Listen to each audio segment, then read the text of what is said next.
We waste so much energy fighting with what it is. Something happens. A delay, a failure, a loss, a moment that didn't go how we planned. And we tense up, we resist. We get angry, anxious, bitter. We start mentally rewriting reality, arguing with it, pushing back against it, trying to force something different. But none of that changes the moment. All it does is shame us. Resistance creates suffering, not the situation, not the person, not the setback. It's our refusal to accept what's happening that hurts the most. We think we're being strong when we fight reality, but most of the time, we're just exhausting ourselves for nothing. The river doesn't care if we fight its current. It just keeps flowing, and we're the ones drowning for our own refusal to float. You see, life doesn't ask for your permission before it moves. It doesn't consult your plans before it changes direction. It simply happens. Not for you, not against you. It just is. And the more you try to force your will onto what you can't control, the more frustration you invite into your life.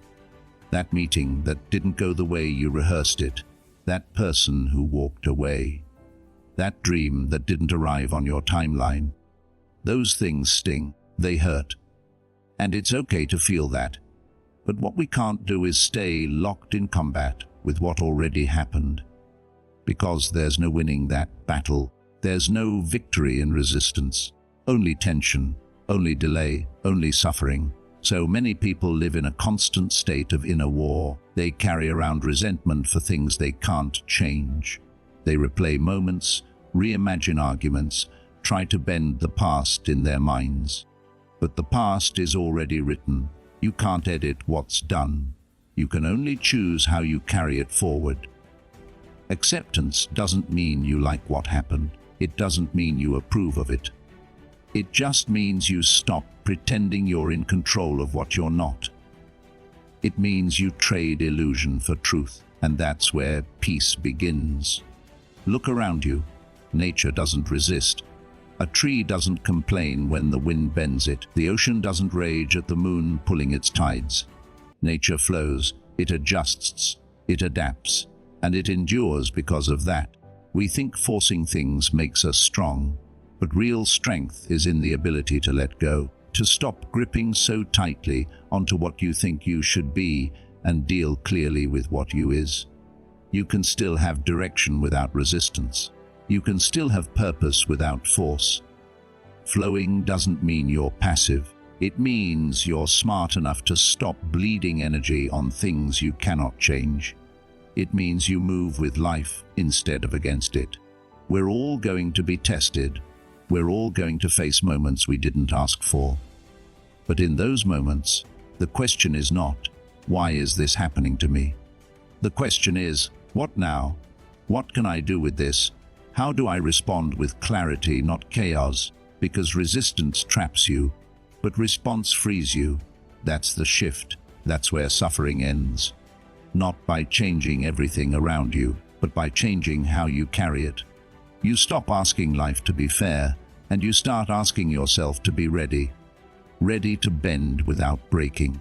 Ready to accept without collapse. Ready to face the truth, even when it's not the one you wanted. And once you stop resisting, you realize how much peace was available the whole time. Not because the situation got better, but because your grip loosened, your breath returned, your vision cleared. It's not the storm that breaks you. It's holding on to the idea that the storm shouldn't be there in the first place. The wind will blow, whether you lunge it or not. You can fight it, or you can learn to move with it. That choice, that's yours. So when life hits, and it will, pause before you push back. Breathe before you try to control. Ask yourself, is this something to fix or something to face? Is this a wall, or is this a current I need to float with for a while? The sooner you stop resisting, the sooner you start living. We are always in a rush, always measuring where we think we should be, how far we think we've fallen behind, how much we should have accomplished by now. We create these invisible clocks in our heads, counting down to some imaginary finish line, we invented ourselves. And when life doesn't match the speed we expect, we panic. We get angry. We think something's wrong. But maybe what's wrong isn't the pace of life. Maybe it's the pressure we've put on it. Nature doesn't hurry. And yet, everything gets done. The tree doesn't grow faster just because you yell at it. The river doesn't carve a canyon in a day. Seasons don't arrive early because sown's impatient. But somehow, when it comes to our own growth, our own timing, we think we're supposed to sprint through it all. That we're supposed to bloom overnight. And if we're not where we want to be yet, we call it failure. We think we're broken, behind, not enough. But what if you're not behind at all? What if you're just in a season that demands patience, not panic? What if your path is unfolding exactly as it needs to, just not in the way your ego planned? There's a rhythm to life that has nothing to do with your deadlines, a wisdom that moves beneath the surface, invisible but constant. Some lessons take years to ripen. Some healing takes longer than expected. Some doors don't open because you're not ready to walk through them yet. Not because you're being punished, but because life knows what you don't. It's not your timing, it's not your schedule, it's not your control, and that's not something to fight. It's something to trust. The flower doesn't bloom all year round. It blooms when the conditions are right, and then it rests. That doesn't mean it's stopped growing. It doesn't mean it's given up. It means it knows the value of timing, the wisdom of waiting, the necessity of stillness. But people forget that. They shame themselves for the crucial constantly, not achieving every month, not winning every day. They push and push, thinking effort alone can replace timing. But the truth is, you can water a seed all day long, and it still won't sprout until it's ready, until the soil has warmed, until the roots have taken hold. You're not broken because your life doesn't look like someone else's right now. You're not lost because your success didn't come early. And you're not failing because it's taking time. Everything good takes time. Everything meaningful has seasons. There's a reason why some of the strongest trees grow the slowest. Their roots go deep before their branches ever stretch wide. They don't show much above ground at first. But that doesn't mean they aren't becoming something unshakable underneath. And you might be in that stage right now, quietly becoming, invisible to the outside world, but essential, necessary, sacred. The hardest part is trusting when nothing obvious is happening, when your work doesn't pay off immediately, when your healing still hurts, when you've shown up again and nothing seems to move. But trust isn't about guarantees. It's about presence. It's about staying committed even when you don't see the reward yet. It's about learning to breathe through the weight instead of breaking in the silence. That's how nature does it. No panic, no pressure, just rhythm, just faith. You can learn from that. You can stop comparing your journey to someone else's highlight reel. You can stop demanding that your progress perform on command. You can stop rushing the parts of you that are still learning how to grow. Let life take its time. Let yourself take your time. You're not late. You're not lost. You're just unfolding, moment by moment, breath by breath, into something real. And real things are never rushed. We spend so much of our lives chasing outcomes, chasing titles, chasing approval, chasing results we can't guarantee, and in doing so, we lose sight of the only thing we actually have control over: our actions, the moment, what we bring to the table right now. We set goals, and that's fine, but the problem comes when we start tying our worth, our peace, and our sense of identity to when or not those goals are met, exactly how and when we expect them to be. We get caught up in the scoreboard, obsessed with the win, the recognition, the destination, and we forget the simple, quiet power of just showing recognition. Regardless of how it all plays out, You can do everything right and still not get the outcome you wanted. That's reality. That's life.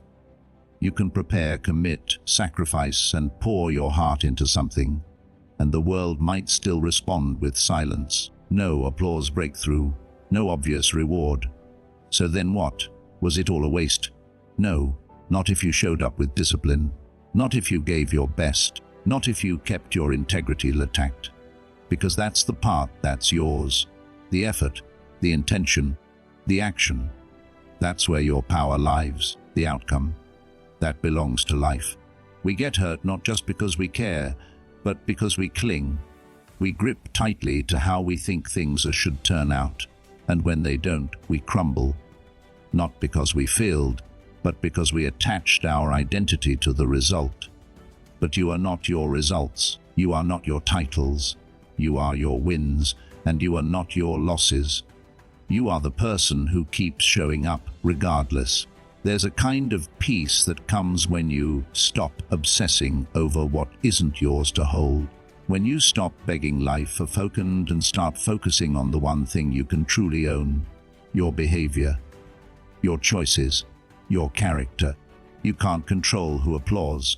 You can't control who notices, but you can control your preparation. You can control your commitment. You can wake up every day and choose to live in alignment with who you say you want to be.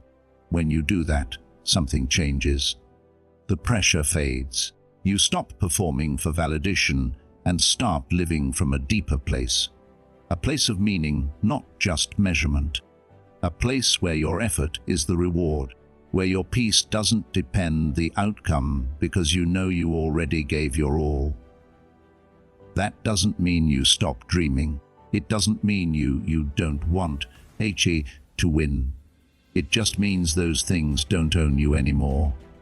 You want them, but you're not defined by them. You strive, but you're not desperate. You act, but you release. And that release, that's where freedom lies. Because chasing outcomes can be a slave. You start doing things not because they're right, but because you hope they'll give you something in return. You start calculating your every move, trying to control everything and everyone. That's not power. That's fear disguised as ambition. Real power is quiet. It's disciplined. It's focus on the next step, not the end result. It's found in the person who does the work because it's who they are, not because of what they'll get. Detach from the outcome. Attached to the process. That's where your life changes. Not in the future, but in the doing. In the daily act of becoming someone you respect. Someone who keeps their word. Someone who shows up fully, no matter how long the wait, no matter how uncertain the path. Because what if the outcome never arrives? What if the applause never comes? What if the recognition never shows up? Would you still live with purpose? Would you still move with discipline? Would you still do the right thing when no one's watching? That's the question. That's the test. And when you stop chasing the future and start honoring the now, you find something deeper than success. You find peace. The kind that doesn't break when the results don't come. The kind that doesn't depend on someone else's approval. The kind that says, I gave everything I had. That's enough. It always was. We spend so much of our lives trying to control everything. Outcomes, people, timing, circumstances. We cling to this illusion that if we just hold on tight enough, plan carefully enough, anticipate every move, we can shape the world exactly how we want it to be. And then life happens. Things go sideways, people change, plans fall apart. And all that effort to micromanage the uncontrollable turns into frustration, anxiety, burnout. Because the truth is, control is a story we tell ourselves feels safe. But it's not real. What's real is that the world moves with or without you. It doesn't stop to explain itself. It doesn't wait for your approval. You can map everything out. You can rehearse every conversation in your head. You can stack your schedule with bulletproof discipline, and still, something unexpected will shake it all up. A delay, a loss, a shift in direction you never asked for. That's not failure, that's reality.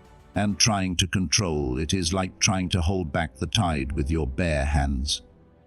But letting go doesn't mean giving up. That's the part people get wrong. Letting go doesn't mean drift you without purpose, without direction, without effort. It means understanding the line between what's yours and what isn't. It means knowing the difference between steering your ship and trying to control the weather.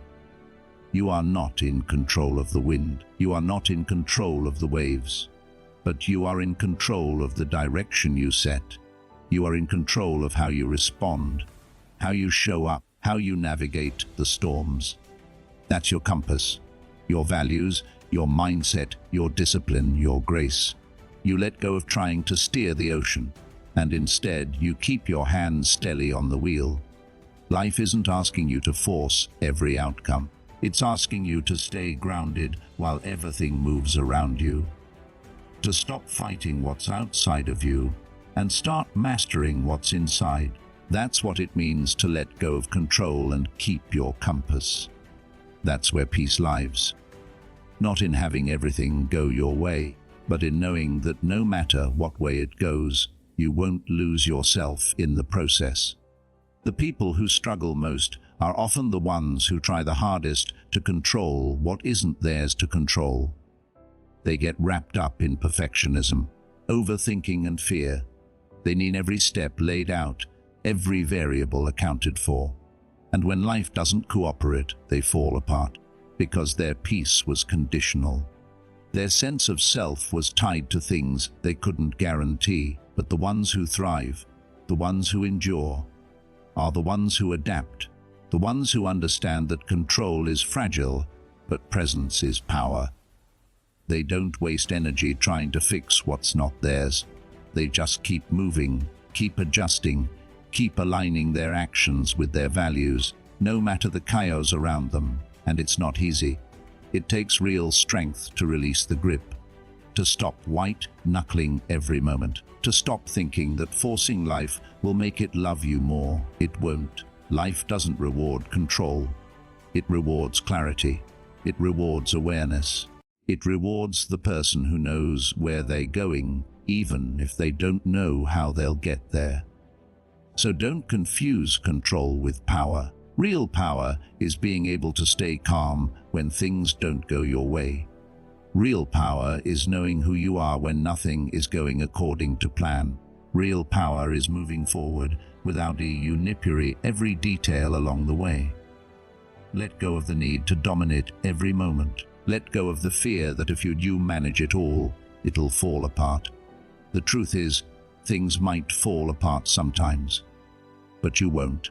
Not if you've built something solid within. Not if your compass is true.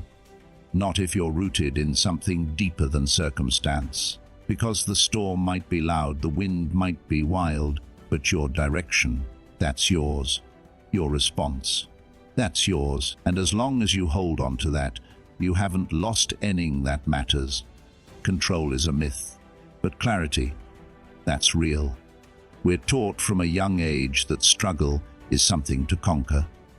That if things are hard, it just means we need to push harder, grind longer, hustle more. We glorify the fight, the pain, the resistance, the burnout, as if that's the only path to progress, as if every wall is meant to be broken, as if every difficulty is just a test of how much more force we're willing to apply. But that's not always true. Sometimes struggle isn't a sign to push. Sometimes it's a signal to pause, to pay attention, to check in with ourselves and ask the deeper question. Why is this so hard? Is it because the task is genuinely meaningful and the effort is worth it? Or is it because we're forcing something that no longer fits who we are? Struggle by itself isn't noble, it's neutral. What gives it meaning is what we're struggling you for, and how we're responding to it. There's a difference between discipline and self-destruction, between effort and ego, and too often we confuse one for the other.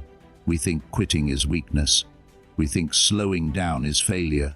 But blindly pushing through every difficulty without reflection, that's not strength. That's just stubbornness. Nature shows us this every day. The river doesn't fight the rock. It flows around it. The tree doesn't keep trying to grow through concrete. It bends. It finds light elsewhere. Nothing in the natural world forces its way through what clearly won't move. It adapts. It listens. It flows. And yet, somehow, we treat ourselves like machines. Like we're supposed to override every sign from our body, our heart, our soul. Just because we think pushing is the only way forward. But what if the struggle is trying to tell you something? What if it's not a wall you're too smashed through, but a sign you're supposed to read? Maybe the resistance isn't a challenge to beat, but a whisper to listen to.